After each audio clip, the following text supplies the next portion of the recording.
여러분, 오늘 영상을 시작하기 전에 정말 중요한 이야기를 먼저 드려야 할 것 같습니다.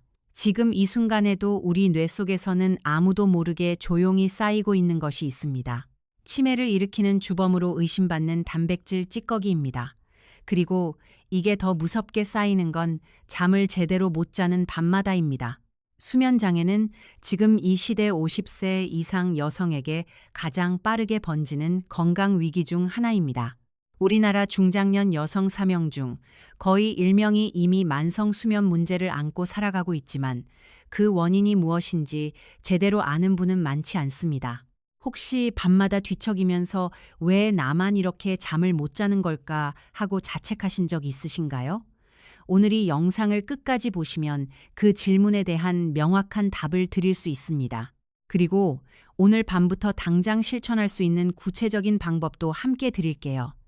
이 질문 저도 오랫동안 스스로에게 던졌습니다. 왜 잠을 못 자면 다음날 그렇게 머리가 멍하고 아무것도 안 되는 걸까? 단순히 피곤해서인 걸까? 아니면 뭔가 다른 이유가 있는 걸까? 지난 10여 년간 쏟아진 뇌과학 연구들을 살펴보면서 정말 깜짝 놀랄 만한 사실들을 발견했습니다. 오늘은 그 놀라운 비밀들을 여러분과 나누고 싶습니다. 오늘 함께 살펴볼 이야기는 크게 5가지 흐름으로 이어집니다. 첫째, 우리가 잠드는 순간 뇌 속에서 실제로 무슨 일이 벌어지는지 그 놀라운 비밀을 파헤쳐 볼 겁니다. 둘째, 우리 몸속에 있는 2개의 생체 시계가 어떻게 수면을 조율하는지 알아봅니다. 셋째, 전 세계 학자들이 60년 동안 풀지 못했던 생체 시계의 미스터리를 우리나라 연구팀이 어떻게 해결했는지 그 가슴 뛰는 이야기를 들려드릴 겁니다. 넷째, 특히 우리 나이 여성들에게 수면이 남성과 다르게 작동하는 이유와 그 해법을 짚어볼 거고요. 마지막으로 오늘 밤 돈 한 푼 안 들이고 집에서 바로 실천할 수 있는 구체적인 꿀 수면법을 정리해 드릴 겁니다.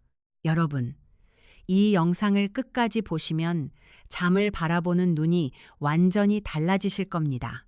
그리고 그동안 왜 나는 이렇게 잠을 못 자나 하며 고민하셨던 분들에게 오늘 이 영상이 진짜 전환점이 되어 드릴 수 있으면 좋겠습니다. 자, 그럼 첫 번째 이야기부터 시작해 볼까요? 우리가 잘 때 뇌에서 무슨 일이 일어나는지 알아봅시다. 보통 잠을 하루 종일 일한 뇌가 드디어 불을 끄고 쉬는 시간이라고 생각하기 쉽습니다. 저도 그렇게 알았습니다. 그런데 이걸 어떻게 설명해 드려야 할까요? 지난 10여 년간 밝혀진 뇌 과학 연구 결과들은 우리의 상식과 정반대였습니다. 우리가 잠드는 순간 뇌는 조용해지는 게 아닙니다. 오히려 깨어 있을 때는 절대 하지 못했던 특별한 작업들을 시작합니다. 2013년 미국 로체스터 대학교 연구팀이 세계적인 학술지에 발표한 논문이 있는데요. 동물이 잘 때 뇌를 관찰해 보니 뇌세포 사이의 틈새가 깨어 있을 때보다 무려 62% 정도나 넓어졌다고 합니다. 62%. 정말 놀랍지 않으신가요? 이건 매일 밤 우리 뇌에서 일종의 대청소가 일어난다는 뜻입니다. 쉽게 비유하자면 이렇습니다.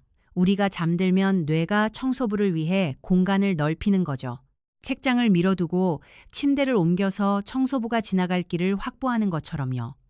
이 넓어진 틈새로 맑은 뇌 척수액이 흘러들어와 낮 동안 쌓인 노폐물을 싹 씻어냅니다. 연구팀은 이 청소 시스템을 글림프계라고 이름 붙였는데요. 쉽게 말해 우리 뇌만의 하수도 청소 장치라고 생각하시면 됩니다. 그런데 여기서 중요한 질문이 생깁니다. 이 청소부가 치우는 쓰레기가 도대체 뭘까요?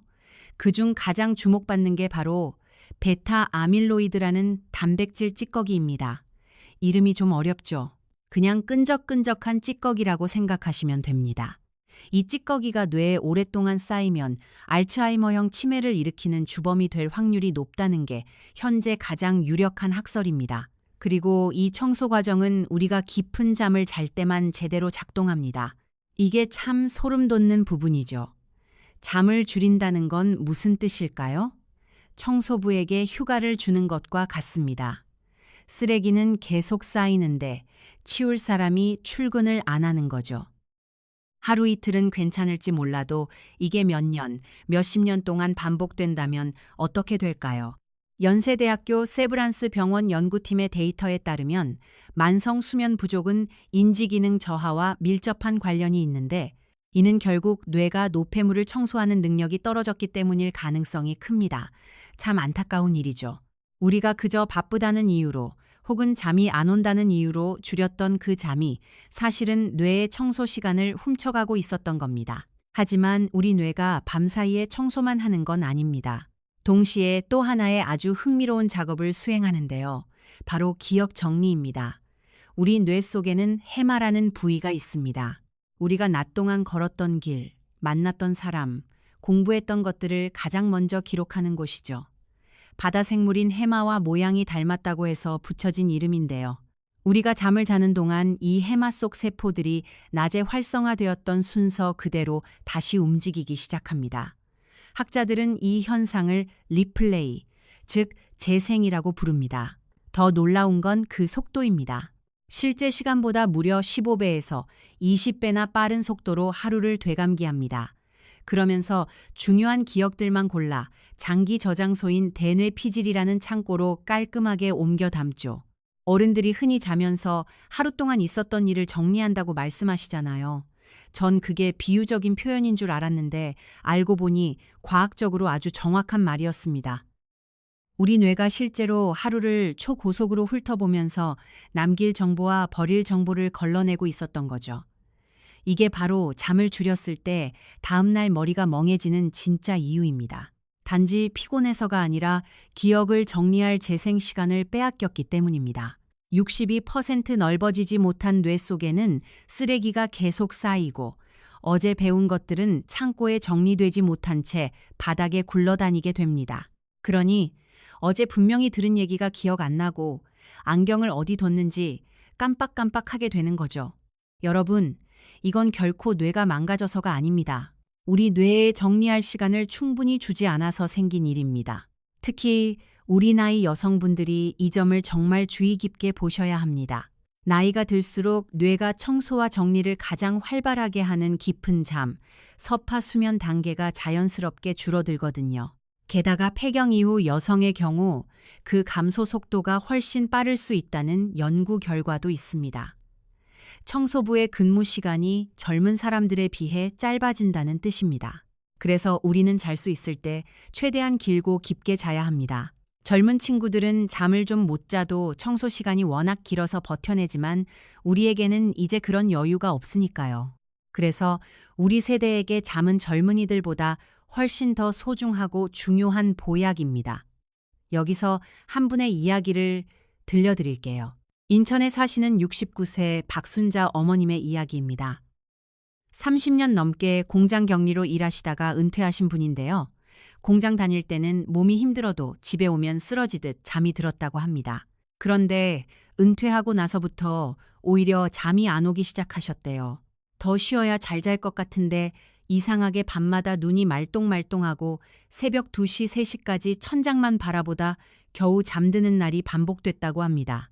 어느 순간부터 물건을 어디 뒀는지 자꾸 잊어버리고 심지어 손주 이름을 한참 생각해야 기억이 나기 시작하면서 덜컥 겁이 나셨다고 하더라고요. 이 박순자 어머님이 어떻게 다시 꿀잠을 자게 되셨는지는 잠시 후에 이어서 말씀드릴게요. 자, 이것만 기억합시다. 우리가 자는 동안 뇌는 결코 쉬고 있지 않습니다. 밤새 우리를 위해 청소하고 기억을 정리하느라 밤샘 근무를 하고 있는 거죠.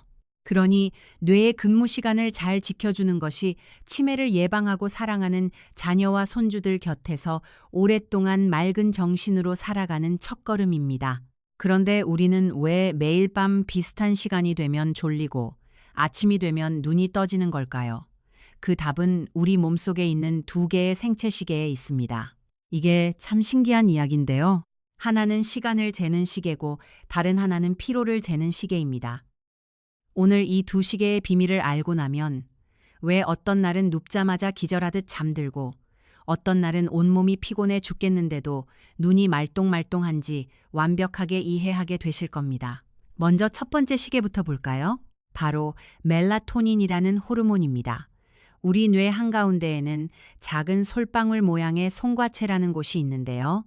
여기서 멜라토닌이 분비됩니다. 사방이 어두워지기 시작하면 이 호르몬이 슬슬 나오기 시작하죠. 그래서 자연 상태라면 밤 9시나 10시쯤 몸을 수면 모드로 전환시킵니다. 즉, 지금이 몇 시인지 시간을 측정해서 알려주는 알람 시계인 셈이죠. 몸에게 이제 잘 시간이야 라고 조용히 속삭여주는 호르몬입니다. 여기서 아주 재밌는 실험 하나 소개해 드릴게요. 한 연구자가 빛이 인간에게 미치는 영향을 알아보기 위해 실험을 하나 했습니다. 한 사람을 햇빛도 전혀 안 들어오고 시계도 없는 깊은 동굴 속에 한 달 동안 혼자 살게 한 거죠. 밤낮을 전혀 구분할 수 없는 환경이었습니다. 그런데 놀랍게도 이 사람은 외부 정보가 전혀 없는데도 여전히 약 24시간 주기로 자고 일어났습니다. 밖에서 아무런 신호가 안 들어와도 우리 몸속 시계는 스스로 째깍째깍 가고 있었던 거죠. 즉, 멜라토닌 시계는 빛을 보고 대충 맞추는 임시 시계가 아니라 처음부터 우리 몸속 세포 하나하나에 새겨진 타고난 유전자 시계라는 뜻입니다. 아마 이 대목에서 우리 세대 여성분들은 무릎을 탁 치실지도 모르겠습니다. 나이가 들면 이 멜라토닌 분비량이 줄어드는데 특히 여성의 경우 폐경 이후에 그 감소가 훨씬 가파릅니다. 연구에 따르면 폐경 이후 여성의 멜라토닌 분비량은 젊을 때와 비교해 약 37% 정도 떨어진다는 보고가 있습니다. 37%, 결코 작은 숫자가 아니죠. 에스트로겐이라는 여성 호르몬이 멜라토닌 생성을 간접적으로 돕는 역할을 하기 때문입니다. 에스트로겐이 줄어드니 멜라토닌도 함께 줄어드는 거죠. 그래서 나이 들어 잠이 없어지고 새벽 잠이 깨는 건 결코 정신력이 약해져서가 아닙니다. 잘 시간이 되었다고 알려주는 호르몬 자체가 줄어들었기 때문이에요. 특히 여성분들에게는 이게 단순한 노화가 아니라 호르몬 변화와 직결된 문제라는 점을 꼭 기억해 주세요. 많은 분이 이걸 모르고 내가 왜 이렇게 잠을 못 잘까, 나이 들더니 게을러졌나 하며 자책하시는데 절대 그렇지 않습니다. 여러분 탓이 아니라 몸에 일어나는 자연스러운 변화일 뿐입니다. 다행히 이 시계를 다시 맞추는 방법이 있으니 걱정 마세요. 조금 뒤에 자세히 알려드릴게요. 하지만 잠은 이 시계 하나만으로 오는 게 아닙니다. 두 번째 시계가 더 있거든요. 바로 아데노신이라는 물질입니다. 아데노신은 호르몬이 아니라 일종의 피로 찌꺼기입니다. 우리 뇌세포가 에너지를 쓸 때마다 연료를 태우게 되는데 그 연료가 타고 남은 찌꺼기가 바로 아데노신입니다. 그러니까 깨어있는 시간이 길어질수록 뇌 속에 아데노신이 차곡차곡 쌓이게 되는 거죠. 즉, 내가 얼마나 오랫동안 깨어 있었는지 기록하는 피로 측정기인 셈입니다. 아침에 텅 비어 있다가 시간이 흐를수록 무거워지는 모래주머니라고 생각하시면 쉬워요. 그래서 우리 몸은 잘 때 이 두 가지 시계를 동시에 봅니다. 시간을 알려주는 멜라토닌 시계와 피로도를 알려주는 아데노신 시계죠. 이 두 시계가 동시에 이제 자자 하고 신호를 보낼 때 우리는 가장 깊고 편안한 잠을 자게 됩니다. 반대로 한쪽씩만 신호를 보내면 잠들기가 참 힘들어집니다. 이런 경험 다들 있으시죠? 외국 여행 갈 때 시차 때문에 밤에 눈이 번쩍 떠진 적 있으시죠? 그건 몸은 피곤해서 아데노신은 가득 찼는데 멜라토닌 시계는 아직 한국 시간에 맞춰져 있어서 그렇습니다. 두 시계가 따로 노는 거죠. 반대의 경우도 있습니다. 너무 걱정이 많을 때요. 몸은 천근만큼 무거운데 정작 침대에 누우면 눈이 말똥말똥해집니다. 그건 피로시계는 잘 자자고 난리인데 몸이 너무 긴장해 있어서 수면 신호를 제대로 받아들이지 못하기 때문입니다. 폐경 이후 여성들에게 이 상황이 특히 자주 나타납니다. 열감, 즉 밤에 갑자기 온몸이 확 달아오르는 증상 때문에 잠에서 깨는 경험 해보신 분들 많으실 겁니다. 이게 단순히 더운 게 아니에요. 에스트로겐 감소로 체온 조절 시스템이 흔들리면서 뇌가 잠을 자면 안 되는 상황이라고 착각해서 수면 모드를 강제로 해제해버리는 겁니다. 중간에 깼다가 다시 잠들기 어려운 이유가 바로 이 때문이죠. 자, 다음으로 우리가 매일 마주하는 정말 중요한 이야기, 바로 카페인입니다. 커피를 마시면 잠이 깨는 원리가 바로 이 피로 시계를 교묘하게 방해하기 때문입니다. 피로 물질인 아데노신이 뇌의 특정 자리에 쏙 들어가야 수면 신호가 켜지는데 카페인이 그 자리를 먼저 훔쳐 차지해 버리는 겁니다. 그러니 피로 물질이 갈 곳이 없어지죠. 피로는 계속 쌓이는데 뇌는 졸리다는 신호를 못 받는 겁니다. 문제는 그 다음입니다. 카페인이 몸에서 빠져나가면 그동안 갈 곳 없어 대기하던 피로 물질들이 한꺼번에 들이닥칩니다. 커피 기운이 떨어지면 갑자기 쏟아지듯 졸린 이유가 바로 이 때문입니다. 더 중요한 건 카페인이 몸에 머무는 시간입니다. 카페인이 반으로 줄어드는데 반감기가 보통 5시간에서 6시간이 걸립니다. 오후 늦게 마신 커피 한 잔은 자정이 될 때까지도 우리 뇌 속 자리를 떡하니 차지하고 있다는 뜻이죠. 여러분, 이건 특히 우리 세대가 정말 조심하셔야 합니다. 나이가 들수록 몸에서 카페인을 분해하는 속도가 젊을 때보다 훨씬 느려집니다.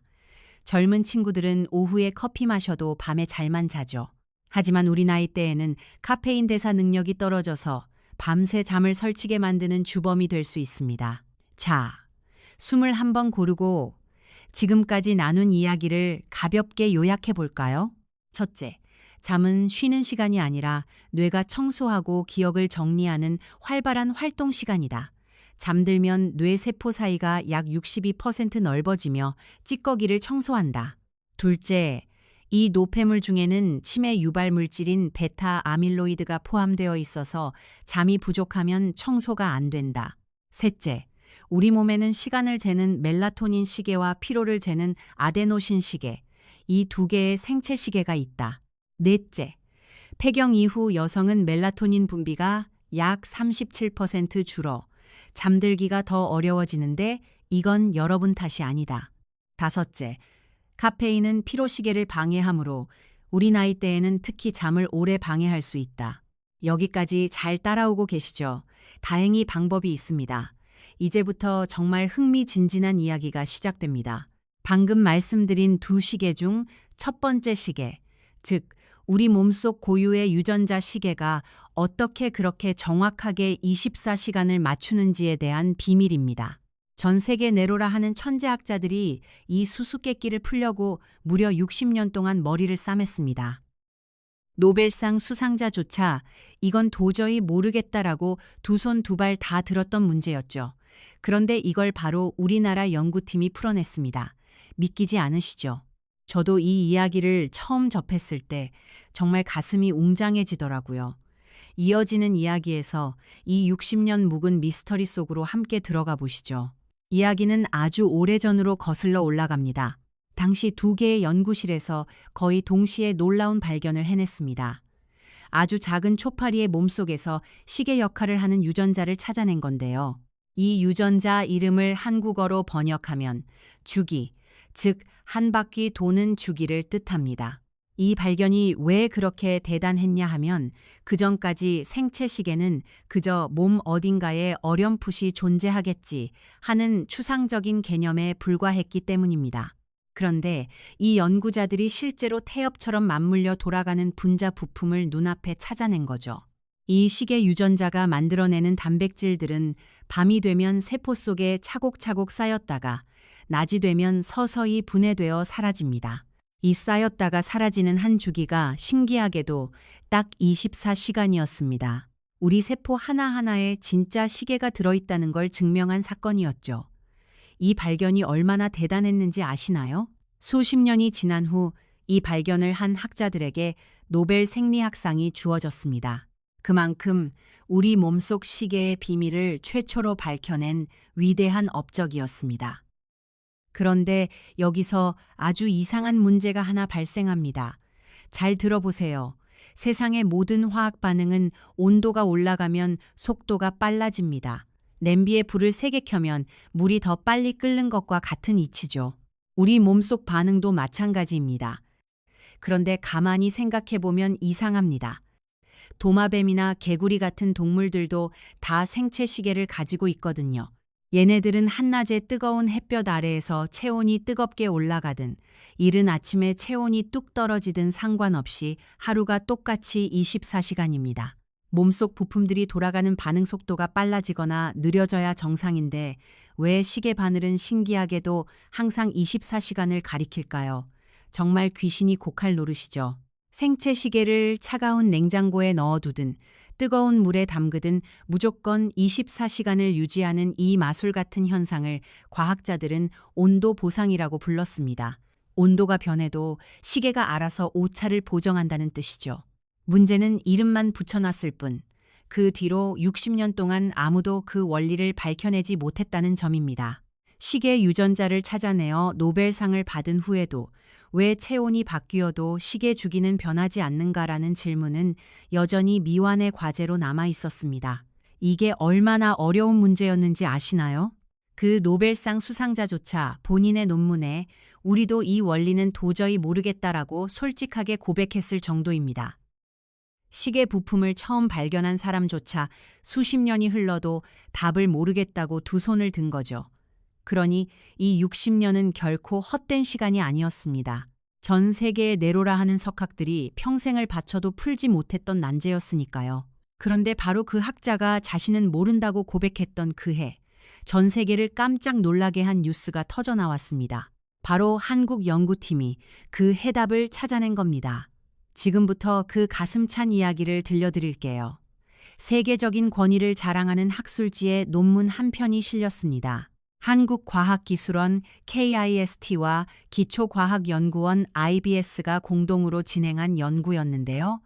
60년 동안 아무도 풀지 못했던 온도 보상의 비밀이 마침내 밝혀지는 순간이었습니다. 이 대목에서 저는 정말 감회가 교차하더라고요. 우리 세대가 참 고생하며 일군 이 땅에서 우리 연구원들이 전 세계가 손들었던 문제를 해결했다는 게 얼마나 자랑스럽습니까? 해답의 무대는 우리 세포 속 시계 단백질이었습니다. 한국 연구팀은 이 단백질 표면에 있는 두 개의 작은 단추에 주목했습니다. 쉽게 말해 단백질에게 이제 분해될 시간이야 라고 신호를 보내는 스위치 같은 건데요. 핵심은 이 스위치가 두 개라는 점이었습니다. 첫 번째 스위치가 눌리면 단백질이 아주 빠르게 분해됩니다. 반면 두 번째 스위치가 눌리면 훨씬 더 느린 속도로 분해되죠. 평소 체온에서는 이 두 스위치가 절묘하게 균형을 이루며 정확히 24시간 주기를 만들어냅니다. 진짜 신비로운 건 지금부터입니다. 온도가 올라가면 어떻게 될까요? 앞서 말씀드렸듯이 모든 반응이 빨라지니까 단백질 분해 속도도 가속화되어야 합니다. 그럼 시계가 빨리 가서 하루가 24시간보다 짧아져야 맞겠죠. 하지만 우리 연구팀이 발견한 건 전혀 달랐습니다. 알고 보니 온도가 올라가면 우리 몸은 분해 속도가 느린 쪽인 두 번째 스위치를 첫 번째 스위치보다 훨씬 더 자주 누르기 시작하는 거였습니다. 덕분에 단백질이 더 오래 살아남게 되고 24시간 주기가 흐트러지지 않고 유지되는 것이었죠. 비유하자면 이렇습니다. 단백질이 분해되어 사라지는 길에 빠른 길과 느린 길 두 가지 경로가 있다고 해봅시다. 온도가 올라가서 모든 차량이 과속을 하려고 할 때 우리 몸속에 숨겨진 신호등이 차량들을 교묘하게 느린 길로 우회시키는 겁니다. 그래서 결과적으로 전체 도는 시간은 똑같이 24시간으로 맞춰지는 원리였던 거죠. 우리 연구팀은 이걸 온도 보상 이중 스위치라고 불렀습니다. 우리 몸의 구조가 얼마나 정교한지 생각할수록 참 경이롭지 않나요? 더 놀라운 건 발견의 순서였습니다. 우리 연구팀은 실험실에서 단백질을 먼저 만져보고 찾아낸 게 아닙니다. 수학적 공식을 통해 답을 먼저 예측해낸 것이었죠. 24시간 주기를 유지하려면 반드시 이런 스위치가 존재해야만 한다라는 수학 논리를 종이 위에 먼저 그려낸 겁니다. 그러고 나서 수년에 걸쳐 실험을 통해 그 예측이 정확히 맞았다는 걸 하나하나 증명해냈죠. 마치 위대한 물리학자들이 수학으로 우주의 비밀을 예측하고 수십 년 뒤에야 그것이 사실로 밝혀지는 것처럼 말입니다. 생체시계의 비밀 역시 수학이 길을 먼저 열어준 셈입니다. 외국의 노벨상 수상자조차 우리는 아직 모른다라고 했던 그 난제를 우리 연구팀이 멋지게 해결해낸 순간이었습니다. 정말 자랑스러운 일이죠. 또 하나 있습니다. 이 연구가 왜 우리에게 직접적으로 의미 있는지 아십니까? 폐경 이후 여성은 체온 변동이 심해집니다. 앞서 말씀드린 열감 때문이죠. 이 체온 변동이 심하면 생체 시계의 온도 보상 메커니즘에 과부하가 걸릴 수 있다는 걸 이 연구가 시사합니다. 즉, 우리 나이 여성들이 수면이 더 불규칙해지는 데는 이런 정교한 분자 수준의 이유가 있다는 겁니다. 이게 여러분의 의지나 체력 문제가 아닌 과학적 사실이라는 거죠. 잠깐 이 이야기를 나누기 전에 우리가 왜 이 연구에 이렇게 주목해야 하는지 조금 더 말씀드리고 싶습니다. 생체시계 연구는 단순히 몇 시에 자고 일어나느냐의 문제가 아닙니다. 우리 몸의 모든 기관, 심장, 간, 면역세포, 심지어 각각의 세포 하나하나가 모두 자체적인 생체시계를 가지고 있고 이것들이 서로 조화롭게 맞물려야 건강이 유지됩니다. 이 시계들이 어긋나기 시작하면 단순한 수면 문제를 넘어 혈당 조절, 면역 기능, 심혈관 건강까지 영향을 받습니다. 그래서 카이스트 연구팀의 발견은 단순히 우리가 왜 졸린지를 설명하는 것에서 그치지 않습니다.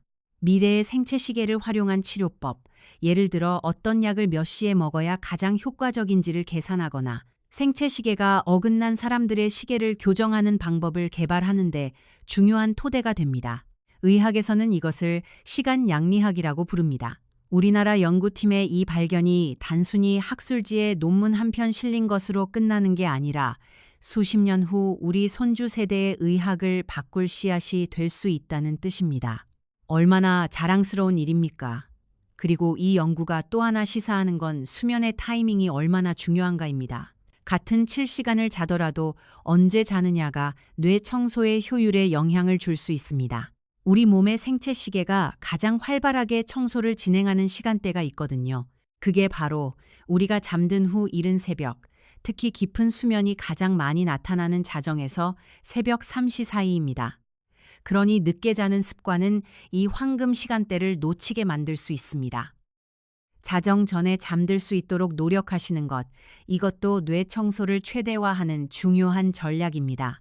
이제 잠시 우리 여성만을 위한 이야기를 조금 더 깊이 나눠볼까요? 지금까지 수면과학의 전반적인 원리를 살펴봤는데요. 사실 여성의 수면은 남성과 상당히 다르게 작동합니다. 이 차이를 모르면 아무리 좋은 수면법을 배워도 절반밖에 효과를 못 보는 경우가 생길 수 있습니다.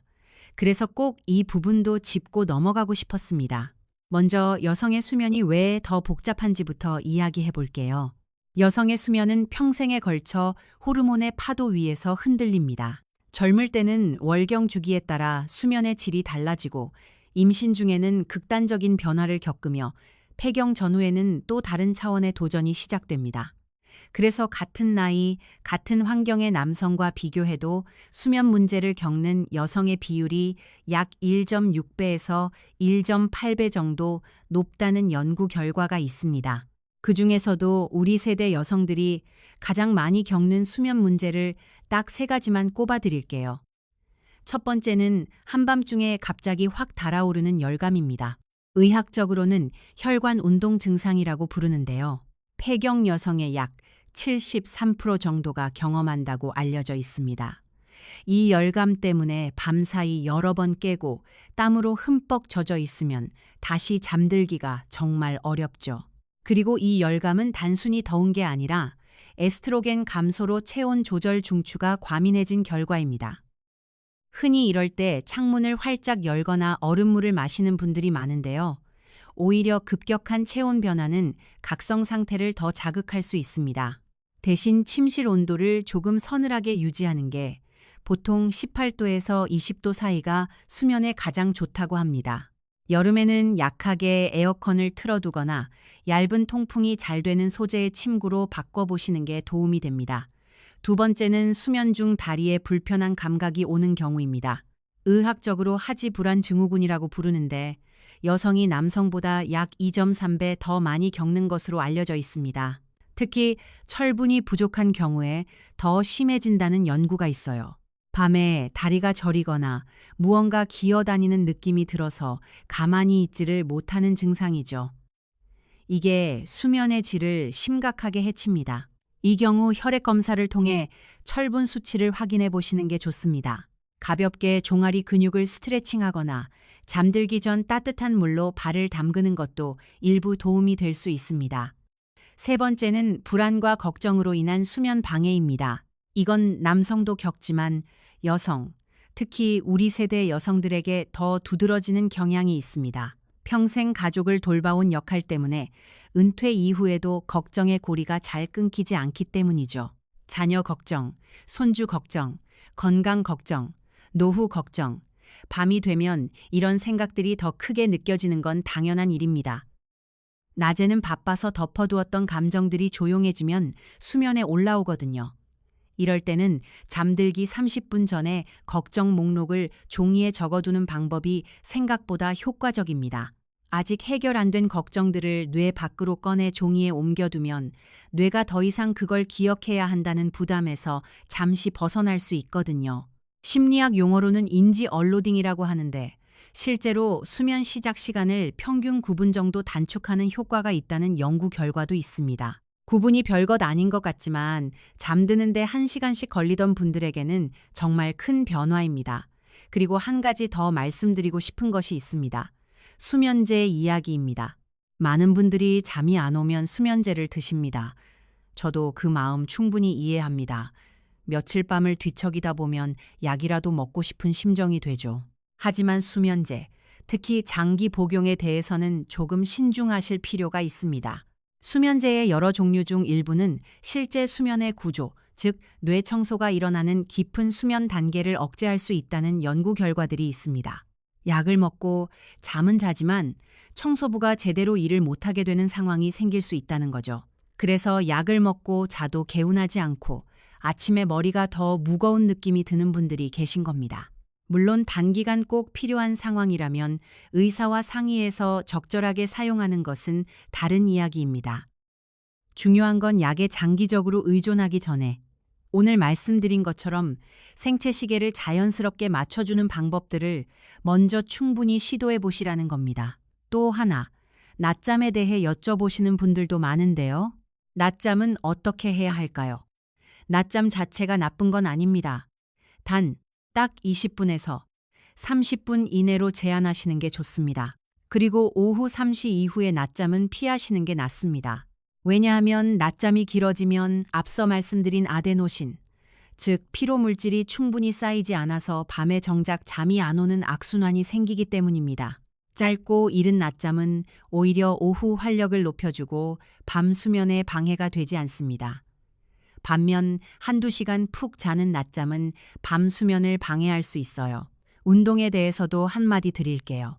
규칙적인 유산소 운동이 수면의 질을 높이는데 매우 효과적이라는 건 이미 많은 연구로 증명되어 있습니다. 하지만 시간이 중요합니다. 운동은 가능하면 오전이나 오후 일찍 하시는 게 좋습니다. 저녁 늦게 격렬한 운동을 하면 체온이 올라가고 교감신경이 활성화되어서 수면 진입을 방해할 수 있거든요. 반면 아침에 가볍게 산책하는 건 햇빛 효과까지 더해져서 일석이조입니다. 혼자 걷기 어려우신 분들은 동네 경로당이나 아파트 단지 내 걷기 모임을 이용해 보시는 것도 좋습니다. 혼자 하는 것보다 함께 하는 게 훨씬 지속하기 쉽고 사회적 유대감 자체가 수면 질에 긍정적인 영향을 준다는 연구도 있거든요. 사실 저도 이 이야기를 준비하면서 한 어머님 사례가 계속 떠올랐습니다. 전주에 사시는 71세 이정옥 어머님인데요. 남편을 먼저 보내고 혼자 사신 지 5년이 넘었습니다. 자녀들은 다 수도권에 있고 이 어머님은 혼자 집에 계시다 보니 낮에도 밖을 잘 안 나가시게 되셨대요. 그러다 보니 아침 햇빛을 전혀 못 받고 밤에는 TV를 켜두지 않으면 너무 적적하다 보니 새벽까지 TV를 틀어두셨죠. 잠은 점점 안 오고 낮에는 늘 멍하고 피곤하고 그게 반복되다 보니 건강도 덩달아 나빠지셨습니다. 이 어머님이 변하기 시작한 건 동네 걷기 모임에 나가면서부터였습니다. 처음엔 이웃 권유로 억지로 따라 나갔는데 아침 햇살을 맞으며 이웃들과 이야기하다 보니 어느새 몸이 달라지기 시작했대요. 밤에 11시쯤 되면 자연스럽게 눈이 감기고 TV도 자연스럽게 끄게 됐다고 합니다. 몇 달이 지나자 낮에 멍한 증상도 많이 좋아지셨고 무엇보다 혼자 있는 밤이 덜 외롭고 무서워졌다고 하셨어요. 함께하는 아침 걷기가 생체시계도 고치고 마음의 외로움도 달래준 거죠. 이 이야기를 드리는 이유는 혼자 사시거나 낮에 실내에만 계시는 분들에게 아침 햇살과 작은 사회적 연결이 얼마나 강력한 수면 처방이 될 수 있는지 말씀드리고 싶어서입니다. 돈이 드는 것도 아니고 대단한 용기가 필요한 것도 아닙니다. 그저 아침에 현관문을 열고 한 걸음만 내디디면 됩니다. 그 한 걸음이 그날 밤의 꿀잠을 만들어냅니다. 자, 지금까지 뇌 청소, 기억 정리, 2개의 생체 시계, 카이스트의 60년 미스터리 해결, 그리고 여성 수면의 특수성까지 살펴봤습니다. 이제 오늘 배운 내용들을 실전에 어떻게 적용할지 조금 더 구체적으로 정리해 드릴게요. 아까 3가지 핵심 수면 수칙을 말씀드렸는데 각각에 대해 조금 더 깊이 들어가 보겠습니다. 첫 번째 수칙, 아침 햇빛에 대해서요. 아침에 눈을 뜨고 5분 동안 햇빛을 쬐는 게 가장 기본이라고 말씀드렸죠. 그런데 이걸 조금 더 업그레이드 할 수 있습니다. 햇빛을 쬐는 동시에 가벼운 움직임을 더하면 효과가 배가 됩니다. 마당이나 복도를 천천히 걷거나 베란다에서 간단한 스트레칭을 하시는 거예요. 이때 눈이 빛을 직접 받는 게 중요합니다. 선글라스를 끼고 있으면 효과가 줄어들 수 있어요. 맑은 날에는 유리창을 통해서도 충분하지 않을 수 있습니다. 창문을 열고 직접 바깥 공기와 빛을 받으시는 게 가장 좋습니다. 그리고 비가 오거나 날씨가 흐린 날은 어떻게 하냐고 물으실 수 있어요. 흐린 날에도 실외빛의 강도는 실내 조명보다 수십 배 이상 강합니다. 구름이 끼어도 바깥에 나가 잠깐 있는 것만으로도 효과가 있습니다. 비가 많이 오는 날이라면 현관문 앞에 잠깐 서 있는 것만으로도 의미가 있어요. 또 한 가지, 기상 시간을 일정하게 유지하는 것도 매우 중요합니다. 주말이라고 늦게 일어나거나 잠을 보충하겠다고 오전 내내 누워 계시면 생체 시계가 다시 뒤로 밀리게 됩니다. 매일 아침 비슷한 시간에 일어나는 것, 이게 수면의 질을 높이는데 생각보다 훨씬 중요한 역할을 합니다. 주말에도 평소와 1~2시간 이내로 맞추시는 게 좋습니다. 두 번째 수칙, 밤에 화면을 끄는 것에 대해 조금 더 이야기해 볼게요. 블루라이트 차단 안경을 쓰면 되지 않느냐고 물으시는 분들도 있는데요. 실제로 어느 정도 도움이 됩니다. 하지만 화면을 완전히 끄는 것보다는 효과가 적습니다. 빛의 양 자체가 줄어드는 게 아니라 파장만 걸러주는 거니까요. 가능하면 화면을 아예 멀리하는 게 가장 확실합니다. 대신 잠들기 1시간 전에 무엇을 하면 좋을까요? 이 시간을 수면 전환 루틴으로 만드시는 게 좋습니다. 따뜻한 차를 마시거나 오늘 있었던 좋은 일 3가지를 노트에 적어보거나 좋아하는 음악을 조용히 듣거나 간단한 호흡 운동을 하는 것도 좋습니다. 4초 동안 천천히 숨을 들이쉬고 7초 동안 멈추고 8초 동안 천천히 내쉬는 4-7-8 호흡법은 실제로 긴장 완화에 효과가 있다고 알려져 있습니다. 어렵지 않으니 한번 시도해 보세요. 침실 환경에 대해서도 간단히 말씀드릴게요. 침실은 가능하면 어둡고 조용하고 서늘하게 유지하는 게 좋습니다.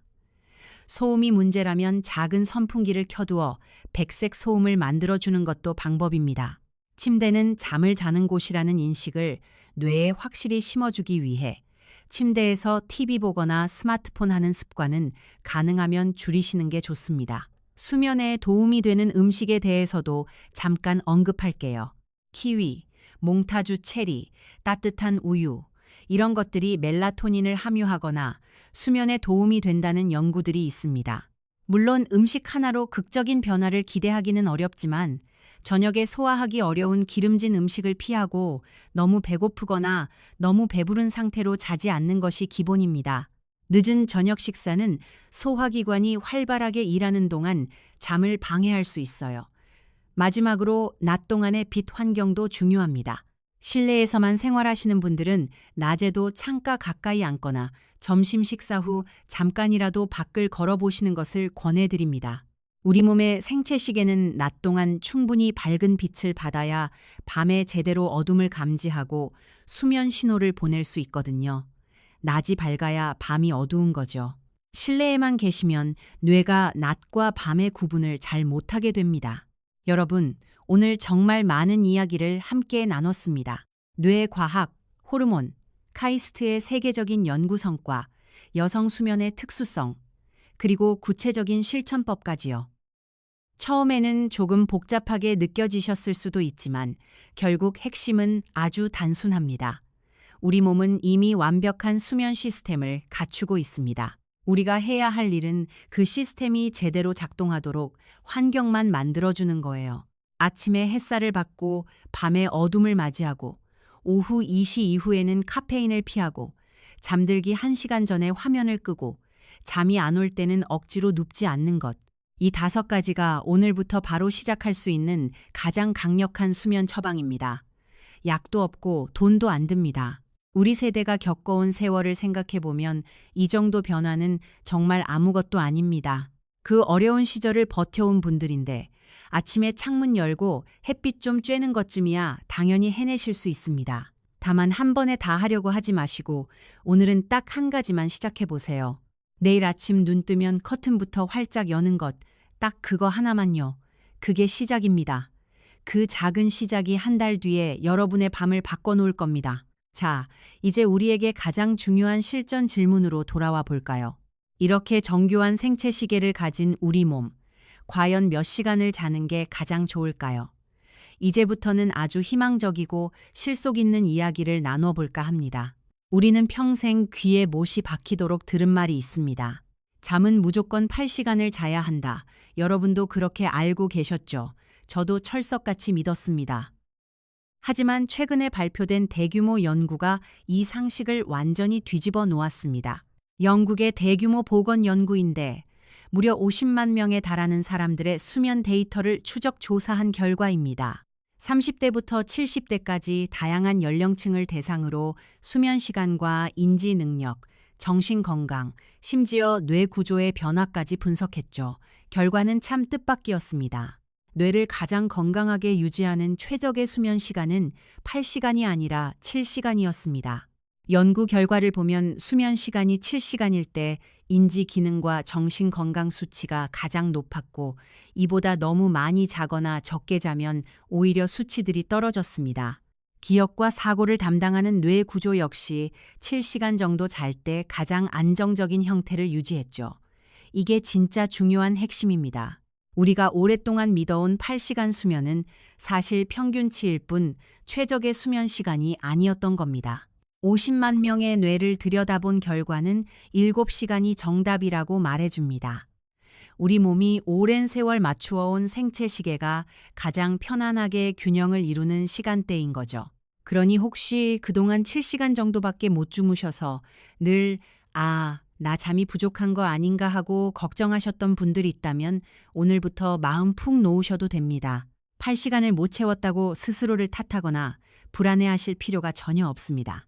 오히려 억지로 8시간 누워 있으려고 뒤척이는 게 몸에 더 해롭습니다. 다만 1가지 꼭 기억하셔야 할 게 있습니다. 여기서 말하는 7시간은 실제 잠든 시간을 뜻합니다. 침대에 누워있는 시간이 아니고요. 침대에 8시간 누워있어도 자꾸 깨고 뒤척였다면 실제 잔 시간은 5시간, 6시간밖에 안 될 수 있습니다. 그래서 우리 세대에게는 수면의 양보다 수면의 질이 훨씬 더 중요합니다. 앞서 말씀드린 뇌 속 청소부가 제대로 일하려면 끊기지 않는 깊은 잠이 필요하거든요. 토막잠이 아니라 푹 자는 잠이 필요합니다. 그렇다면 이 7시간의 깊은 잠을 어떻게 만들어낼 수 있을까요? 이제 오늘 배운 내용을 정리해 드릴게요. 돈도 안 들고 전혀 어렵지도 않아요. 핵심은 딱 3가지입니다. 오늘 밤 당장 집에서 하실 수 있는 것들입니다. 가장 중요한 첫 번째입니다. 아침에 눈을 뜨면 무조건 햇빛부터 바라보세요. 눈을 뜨자마자 커튼을 활짝 걷고 창가에 잠시 서서 아침 햇살을 쬐는 겁니다. 딱 5분이면 충분합니다. 날씨가 좋으면 밖으로 나가 가볍게 동네 한 바퀴 도는 게 가장 좋습니다. 이게 왜 중요하냐고요. 아까 말씀드렸듯이 우리 몸의 천연 생체 시계는 정확히 24시간이 아니라 그보다 약간 긴 약 24시간 11분 정도 됩니다. 그래서 가만히 내버려 두면 우리 몸의 시계는 매일 조금씩 뒤로 밀리게 되어 있어요. 오늘 11시에 졸렸던 사람이 내버려 두면 내일은 더 늦게 졸리게 되는 거죠. 하지만 이 게으른 시계를 똑바로 맞춰주는 게 바로 아침 햇살입니다. 아침에 눈을 통해 밝은 햇빛이 들어오면 뇌는 아침이 밝았구나 하고 알아차리며 생체 시계를 다시 0시로 초기화합니다.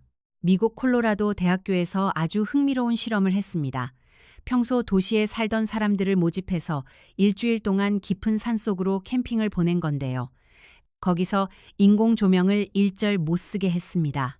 오직 햇빛, 달빛, 그리고 모닥불 빛만 보게 한 거죠. 일주일 뒤 놀라운 변화가 일어났습니다. 사람들의 몸속에서 멜라토닌, 수면 호르몬이 분비되는 시간이 평균 2시간이나 앞당겨진 겁니다. 밤이 되면 몸이 알아서 졸리고 훨씬 일찍 잠자리에 들게 된 거죠. 더 놀라운 건 평소에 자신을 올빼미족이라고 생각했던 사람들의 변화였습니다. 밤에만 정신이 든다던 이들이 캠핑이 끝날 때쯤에는 다들 아침형 인간으로 바뀌어 있었습니다. 올빼미족이라는 게 타고난 체질이 아닐 수도 있다는 걸 보여준 거죠. 그러니 우리 세대 여성분들에게 정말 강력하게 추천해드리고 싶은 습관이 바로 이겁니다. 아침에 눈을 뜨면 딱 5분만이라도 자연광을 쬐어주세요. 이 짧은 아침 햇살이 그날 밤 우리가 몇 시에 얼마나 깊이 잠들 수 있는지를 결정합니다. 돈 한 푼 안 들고 약을 먹을 필요도 없이 그저 창문만 열면 되는 일입니다. 어떤 의미에서는 우리 세대에게 가장 잘 맞는 가장 완벽한 무료 보약인 셈이죠. 두 번째입니다. 이것도 정말 중요합니다. 잠들기 1시간 전부터는 나를 흥분시키는 밝은 화면을 멀리하세요. 스마트폰과 TV를 말합니다. 스마트폰이나 TV 화면에서 나오는 파란색 계열의 블루라이트는 우리 뇌를 속여서 지금이 밤인데도 낮이라고 착각하게 만듭니다. 그럼 어떻게 될까요? 밤이 되어 쏟아져 나와야 할 멜라토닌 수면 호르몬이 낮인 줄 알고 쏙 들어가 버립니다. 그러니 침대에 누워서 스마트폰을 오래 볼수록 잠은 점점 더 저 멀리 달아나게 되는 거죠. 앞서 말씀드린 박순자 어머님, 기억하시나요? 인천에 사시며 밤마다 뒤척이시던 69세 어머님이 바로 이 블루라이트의 덫에 걸려 계셨던 겁니다. 은퇴 후 심심하시다 보니 밤마다 스마트폰으로 드라마를 보시다 새벽이 됐거든요. 잠이 안 오니까 폰을 보고 폰을 보니까 잠이 더 안 오는 악순환이었죠. 어머님이 이 악순환에서 어떻게 빠져나오셨는지는 잠시 후에 말씀드릴게요. 지금 이것만 기억합시다. 밤에 켜놓는 밝은 화면은 우리 잠을 훔쳐가는 도둑과 같습니다. 잠들기 1시간 전에는 TV를 과감히 끄시고 집안 조명을 한두 단계 낮춰주세요. 거실 등 대신 은은한 스탠드 불빛 하나만 켜두시는 겁니다. 방 안이 어두워져야 억눌려 있던 수면 호르몬이 쏟아져 나오기 시작합니다. 여기에 오후 2시 이후로는 커피를 끊고 구수한 보리차나 따뜻한 둥글레차를 드시는 습관을 들이시면 밤의 피로시계가 아주 자연스럽게 작동할 겁니다. 세 번째 꿀팁입니다. 침대에 누웠는데 도저히 잠이 안 올 때는 억지로 누워서 끙끙 앓지 마세요. 누운 지 20분이 지나도 잠이 안 오면 차라리 침대 밖으로 나오시는 게 좋습니다. 조명을 낮게 켜둔 거실로 나와서 마음을 차분하게 가라앉힐 수 있는 일을 하세요.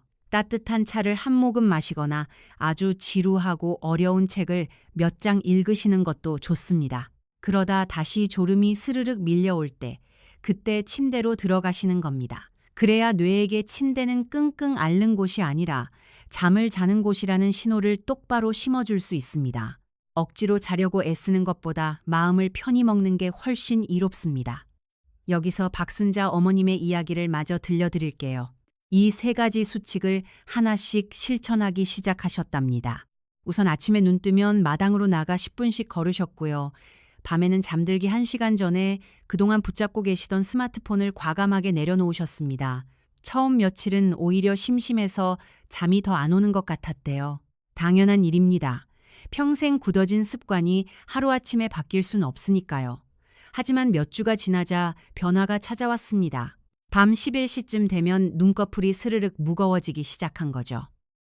새벽에 깨는 횟수도 눈에 띄게 줄어들었습니다. 한 달쯤 지나자 아침에 일어났을 때 머리가 그렇게 맑을 수가 없더랍니다. 손주들 이름을 깜빡 부르던 버릇도 싹 사라지셨고요. 무엇보다 가장 좋은 건 잠에 대한 불안감이 사라진 거라고 하셨습니다. 이제는 밤이 오는 게 무섭지 않고 편안하게 침대로 가신다고 해요. 여러분, 이게 약을 먹거나 돈을 들여서 된 일이 아닙니다. 그저 아침의 햇살을, 밤의 어둠을 되찾았을 뿐이죠. 오늘 밤부터 우리 누구나 당장 시작할 수 있는 일입니다. 사실 우리 세대가 잠을 못 자는 게 단지 신체적인 변화 때문만은 아닙니다. 우리 마음의 무게가 만만치 않기 때문이죠. 젊을 때는 자식들 키우랴, 일하랴, 몸 돌볼 겨를이 어디 있었습니까? 그렇게 평생을 숨가쁘게 달려오다가 이제 겨우 좀 쉬어볼까 하니 밤마다 잠이 안 오는 겁니다. 밤이 깊어지면 이런저런 생각이 꼬리를 물죠. 지나온 세월이 주마등처럼 스쳐 지나가기도 하고 자식들 걱정, 앞으로 살아갈 날들에 대한 염려가 밀려오기도 합니다. 그 마음 제가 정말 잘 압니다. 우리 세대 여성들이 참 모진 세월 버텨내느라 고생 많으셨잖아요. 하지만 이제는 우리 차례입니다. 그동안 가족을 위해 잠을 줄여가며 헌신하셨다면 이제는 나 자신을 위해 잠을 지켜내야 할 때입니다. 결국 그게 가족을 위하는 길이기도 하고요. 우리가 잘 자고 정신이 맑아야 자식들에게 짐이 되지 않고 사랑하는 손주들의 커가는 모습을 오래오래 지켜볼 수 있으니까요. 잘 자는 것은 단순히 내가 편한 것을 넘어 온 가족의 평화와 행복을 지키는 가장 든든한 밑거름입니다. 여러분, 잠깐 한 분의 이야기를 더 들려드릴게요. 대구에 사시는 74세 한명순 어머님의 이야기입니다. 이 어머님은 평생 미용실을 운영하셔서 손재주 하나는 누구에게도 뒤지지 않으셨습니다. 그런데 몇 해 전 미용실 문을 닫고 은퇴하신 뒤로 삶의 리듬이 완전히 깨졌다고 합니다. 아침에 일어날 이유가 없어지니 자꾸 늦게 일어나게 되고 낮에 조금씩 졸다 보니 밤에는 더 잠이 안 오는 악순환이 반복됐습니다. 수면제를 드셨는데 처음엔 잠이 오는 것 같더니 나중에는 약을 먹고도 2시간마다 깨기 시작하셨대요. 그러던 중에 딸이 이 어머님 손을 잡고 근처 어르신 문화센터 바느질 모임에 데려갔습니다. 오전 10시에 시작하는 모임이었는데 거기 나가려면 아침 9시에는 일어나야 했거든요. 처음 한두 달은 억지로 일어나 나가셨는데 어느새 그 시간에 눈이 저절로 떠지기 시작했답니다. 아침에 햇빛을 받으며 문화센터까지 걸어가고 낮에 사람들과 이야기하며 손을 움직이다 보니 저녁이 되면 몸이 자연스럽게 고뇌졌고 잠도 훨씬 잘 오기 시작했습니다. 수면제는 어느새 저절로 줄어들었고요. 지금은 약 없이도 밤 10일 쉬면 눈이 감기고 아침 7시면 개운하게 일어나신다고 합니다. 이 이야기가 주는 교훈은 아주 단순합니다. 우리 몸의 생체 시계는 규칙적인 생활과 사회적 연결을 좋아한다는 것입니다. 은퇴 이후에 일부러라도 아침에 나갈 이유를 만들어 두는 것이 수면에 얼마나 큰 도움이 되는지를 이 어머님 이야기가 잘 보여줍니다. 수면에 관해 마지막으로 꼭 드리고 싶은 말씀이 있습니다. 여러분, 잠을 자야 한다는 압박감 자체가 잠을 방해합니다. 잠이 안 오면 어떡하나, 오늘도 못 자면 내일 어떡하나, 이런 생각이 꼬리를 물면 뇌는 경계 상태로 들어가서 잠을 더욱 어렵게 만듭니다. 잠이라는 건 정말 청개구리 같아서 억지로 잡으려 하면 달아나고 편안하게 내버려 두면 저절로 찾아옵니다. 오늘 이 영상에서 배운 내용들을 실천하다 보면 잠에 대한 불안감도 자연스럽게 줄어들 겁니다. 왜 잠이 안 오는지 이유를 알게 되면 막연한 두려움이 사라지거든요. 이유를 알면 해결책이 보이고 해결책을 실천하면 자신감이 생기고 자신감이 생기면 마음이 편해지고 마음이 편해지면 잠이 옵니다. 이게 선순환입니다. 우리 세대가 겪어온 인생의 굴곡을 생각해보면 잠 하나 때문에 너무 오래 고생하실 필요 없습니다. 오늘부터 작은 것 하나씩 바꿔보세요. 내일 아침 커튼 열기. 그것 하나만 시작하면 됩니다. 그 작은 변화가 한 달 뒤 여러분의 밤을 바꿔놓고 그 바뀐 밤이 낮 동안의 에너지를 바꿔놓고 그 에너지가 삶의 질 전체를 바꿔놓을 겁니다. 우리 뇌 속 청소부는 오늘 밤도 묵묵히 출근 준비를 하고 있습니다. 그 청소부가 마음껏 일할 수 있도록 오늘 밤은 제 시간에 전등을 끄고 편안한 마음으로 침대에 누워주세요. 60년 동안 미스터리였던 우리 몸의 생체 시계가 지금 이 순간에도 여러분을 위해 째깍째깍 돌아가고 있습니다. 그 정교하고 경이로운 몸을 믿으세요. 여러분의 몸은 충분히 잘 자는 방법을 알고 있습니다. 우리가 해야 할 일은 그저 방해만 하지 않는 것입니다. 그러니 오늘 밤만큼은 모든 근심 걱정 다 내려놓고 편안하게 눈을 감으셨으면 좋겠습니다. 그동안 잠을 못 자서 자책하셨다면 오늘만큼은 그 마음 다 내려놓으세요. 우리가 잠을 못 잔 건 게으르거나 의지가 약해서가 아니라 우리 몸의 생체 시계가 어떻게 작동하는지 아무도 가르쳐 주지 않았기 때문입니다. 이제 비밀을 알았으니 걱정 없습니다. 아침의 햇살, 밤의 어둠. 이 두 가지 간단한 신호만으로도 우리 몸은 알아서 시계를 맞춥니다. 오랜 세월 정교하게 돌아가던 그 생체 시계가 다시 우리를 위해 똑바로 작동하기 시작할 겁니다. 한 가지 당부드리고 싶은 건 수면의 변화는 하루아침에 뚝딱 일어나지 않는다는 점입니다. 박순자 어머님도 2달 넘게 꾸준히 실천하셨거든요. 그러니 며칠 해보고 당장 효과가 없다고 해서 낙담하지 마세요. 우리 몸의 생체 시계는 천천히, 하지만 아주 정직하게 바뀝니다. 매일 아침 일정한 시간에 햇살을 마주하고 매일 밤 일정한 시간에 어둠을 맞이하는 그 끈기가 결국 우리에게 깊은 잠을 선물할 겁니다. 그리고 이런 규칙적인 생활은 우리 세대 여성분들이 세상에서 제일 잘하는 분야이기도 하잖아요. 평생 온 가족의 밥상을 차려온 그 성실함, 그 끈기라면 여러분도 분명히 해내실 수 있습니다. 여러분, 오늘 영상을 보시면서 혹시 이런 생각 드신 분 계세요? 나는 이미 너무 오래 잠을 못 잤는데 이제 와서 좋아질 수 있을까 하고요. 그 걱정, 제가 대신 답해 드릴게요. 우리 뇌는 놀라울 정도로 회복력이 강합니다. 연구에 따르면 수년간 수면 부족에 시달린 사람도 수면 환경을 개선하고 몇 달 꾸준히 실천하면 인지 기능과 기억력이 눈에 띄게 회복된다는 사실이 확인되었습니다. 청소부가 오랜만에 출근해도 밀린 청소를 하나씩 해나가는 능력이 우리 뇌에는 있습니다. 포기하지 마세요. 오늘 이 순간부터가 새로운 시작입니다. 자, 오늘 나눈 이야기들을 마지막으로 하나씩 짚어보며 정리해 볼까요? 첫째, 잠은 쉬는 시간이 아니다. 잠잘 때 우리 뇌는 약 62%나 부풀어 올라 스스로를 청소하며 이 과정에서 치매를 유발할 수 있는 단백질 쓰레기를 치운다. 둘째, 잠자는 동안 뇌는 낮에 있었던 기억들을 15배에서 20배 속도로 되감기하며 정리한다. 잠이 부족하면 다음날 머리가 멍해지고 깜빡깜빡하는 이유가 바로 이 때문이다. 셋째, 우리 몸은 시간을 재는 멜라토닌 시계와 피로를 재는 아데노신 시계, 이 두 개의 생체 시계로 돌아간다. 특히 폐경 이후 여성은 멜라토닌이 약 37% 줄어들어 수면이 더 어려워지는데 이건 여러분의 잘못이 아니라 호르몬 변화다.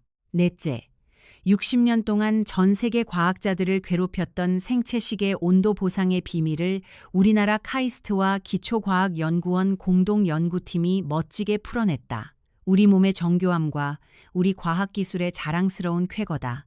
다섯째, 우리 몸의 가장 좋은 최적의 수면 시간은 8시간이 아니라 깊고 연속된 7시간이다. 여섯째, 이 7시간의 꿀잠을 지키는 비법은 아주 간단하다. 아침에는 5분 햇빛, 밤에는 잠들기 1시간 전부터 화면을 끄고 어둡게, 커피는 오후 2시 전에만. 이 세 가지면 충분하다. 이것만 기억하시면 됩니다. 아침의 햇살, 밤의 어둠, 딱 이 두 가지만 지켜주세요. 우리 몸은 이미 스스로 완벽한 생체 시계를 품고 있습니다. 우리는 그 시계가 태엽을 잘 감을 수 있도록 아주 작은 환경만 만들어주면 됩니다. 결코 거창한 일이 아니에요. 조금 엉뚱하게 들릴 수도 있지만 재미있는 이야기 하나 더 드릴게요. 화성의 하루는 지구보다 조금 더 깁니다. 지구는 24시간이지만 화성은 약 24시간 39분이죠. 그런데 재미있게도 우리 몸이 가진 고유의 생체 주기가 24시간보다 약간 길어서 화성의 하루와 아주 비슷하다고 합니다. 오차가 30분도 채 안 나는 거죠. 이게 무슨 뜻일까요? 먼 미래에 인류가 화성으로 이주하게 된다면 우리 몸은 어쩌면 지구에서보다 화성 환경에 더 잘 적응할지도 모른다는 뜻입니다. 오랜 세월 지구 환경에 맞춰 진화해온 우리 몸속 시계가 알고 보니 다른 행성에 딱 맞는 비밀을 품고 있다는 게 참 묘하지 않나요? 이런 이야기를 나중에 손주들에게 들려주면 눈을 동그랗게 뜨고 할머니, 그런 것도 아세요? 하고 감탄할 겁니다.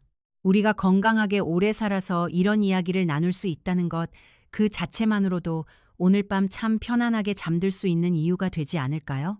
오늘 영상을 마무리하면서 제 머릿속에 계속 맴도는 장면이 하나 있습니다.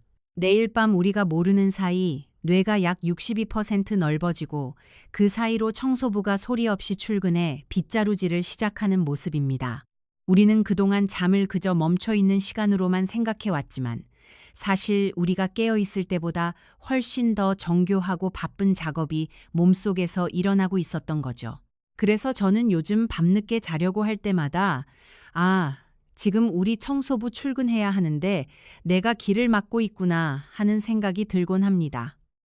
오늘 영상이 여러분의 소중한 건강에 조금이나마 도움이 되셨다면 아래 좋아요 한 번씩 꾹 눌러주세요. 그리고 채널을 구독해 두시면 앞으로도 매주 우리 세대 여성분들에게 꼭 필요한 건강 정보들을 이해하기 쉽게 잘 정리해서 찾아오겠습니다. 주변에 혹시 밤마다 잠 못 들어 고생하시는 가족이나 이웃분들이 계신다면 이 영상을 공유해 주세요. 이 작은 지혜가 그분들에게 아주 편안한 밤을 선물할지도 모르니까요. 서로 챙겨주고 건강을 걱정해 주는 것, 그게 바로 우리 세대의 따뜻한 정 아니겠습니까? 댓글창에 평소 건강에 대해 염려되셨던 부분이나 오늘부터 당장 시작해볼 나만의 건강 다짐을 자유롭게 남겨주시면 다음 영상 준비할 때 큰 힘이 됩니다. 오늘 영상 끝나고 나면 이제 화면은 과감히 끄시고 다시 한번 편안하게 수면 모드로 들어가 보세요. 이제 62%나 넓어진 채로 여러분의 청소부가 출근길을 기다리고 있을지도 모릅니다. 평생 고생해온 내 몸을 위해 오늘 밤만큼은 뇌 속을 시원하게 청소할 수 있는 최고의 휴식을 선물해 보시는 건 어떨까요? 언제나 여러분과 가족의 건강을 응원합니다. 다음 영상에서 건강한 모습으로 다시 뵙겠습니다. 여러분, 혹시 오늘 이 영상을 보시기 전까지 잠을 잘 못 자는 것이 그저 나이 들면 어쩔 수 없이 생기는 일이라고 생각하셨나요? 많은 분들이 그렇게 오해하고 계십니다. 하지만 오늘 함께 살펴보겠지만 만성적인 수면 문제는 노화에 피할 수 없는 결과가 아니라 우리 몸의 정교한 시스템이 보내는 신호이며 올바른 방법으로 충분히 개선될 수 있습니다. 이것만으로도 오늘 영상을 끝까지 함께 하실 이유가 충분하지 않을까요?